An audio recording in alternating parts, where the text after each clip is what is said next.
Sveiciens visiem ziemas salgriežos. Neierasts skats. Šajā laikā mums te parasti ir 50 cm un vairāk sniegs, bet šobrīd te viss ir zaļš un līst lietus. Ir siltāks un, ja godīgi, man tas patīk. Šādas klimata pārmaiņas es tikai apsveicu. Bet parunāsim par to, kā tad tehniski tas ir, kad ir ziemas salgrieži, vasaras salgrieži un kur uzlec un noriet saule.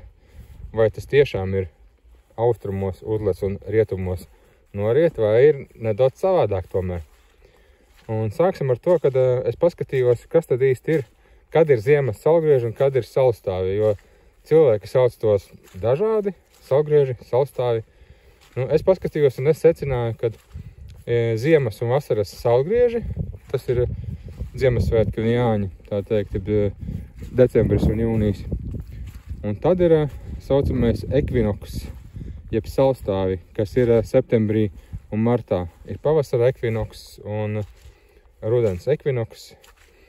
Un tā galvenā atšķirība ir tāda viņiem, kad salgriežos ir visgarākā diena vai visgarākā nakts. Nu, piemēram, kā ziemas salgriežos ir šobrīd visgarākā nakts. Un vasaras salgriežos ir visgarākā diena. Savukārt, abas divas reizes, kad ir saulstāvji, kas ir pavasara saulstāvji un rudens saulstāvji, tajos brīžos diena un nakts nostājās apmēram vienāda garuma. Un tāpēc viņu sauc par ekvinoksu.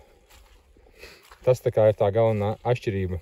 Un kas interesanti par saulēktu un saulrietu ir tā, kad sanāk tajās dienās, kad ir pavasara un rudens ekvinoks, kad diena un nakts ir vienāda garuma, tās ir tās vienīgās dienas, kad saule uzlec austrumos un noriet rietumos. Diezgan precīzi, jo pārējo laiku tur ir diezgan jūtamas novirzes, un vislielākās tās ir tieši Jāņos un tieši Ziemassvētkos. Un es sagatavoju dažas bildītes, lai uzskatamāk mēs varētu to apskatīt. Un sāksim ar to bildīti, kur ir ekvinoks attēlots, jeb saulstāvi. Un te var redzēt, ka, piemēram, pavasara un rudens saulstāvjos ir tā, kad saule uzlec austrumos un noriet rietumos. Un tas faktiski ir 180 grādu leņķis, kurā viņa visu dienu kā uzlec, tā noriet.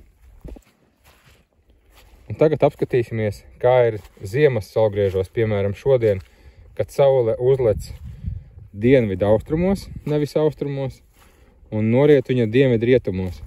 Un te var redzēt, cik maz grādu tas sanāk. Tas sanāk apmēram 47 grādi, tikai ir tas leņķis, kurā saule uzlec vai noriet.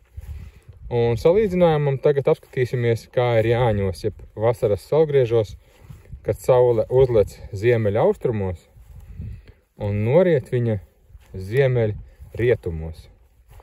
Un te jūs varat redzēt, kāda ir tā starpība diezgan ievērojama.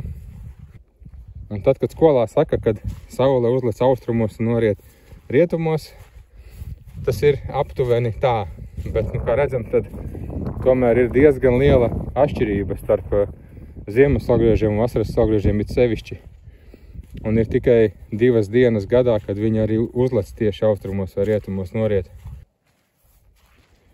Tā arī ir tā informācija, ar ko es gribēju ar jums padalīties šodien. Manuprāt, man pašam tas vienkārši likās interesanti. Kaut kādus gadus atpakaļ es par to iedomājos un papētīju, jo parasti jau ziemā īsti nevar redzēt, kur ir tas saulēkts un saulriets, jo visi nomācies. Un vasarā atkal saulēkts ir tik ātri un saulriets ir tik vēlu, ka mēs to pat neredzam bieži vien. Tāpēc, saulriets jau redzam vairāk, protams, bet saulēktu gan ļoti reti. Tāpēc man likās interesanti šo izstāstīt jums. Pierēdus apskatīties, kā mums te izskatās laukos šobrīd. Tā kā ļoti foršs ziemas sākums, tā varētu teikt. Labi, lai jums visiem forši salgrieži un lai veicās. Čau!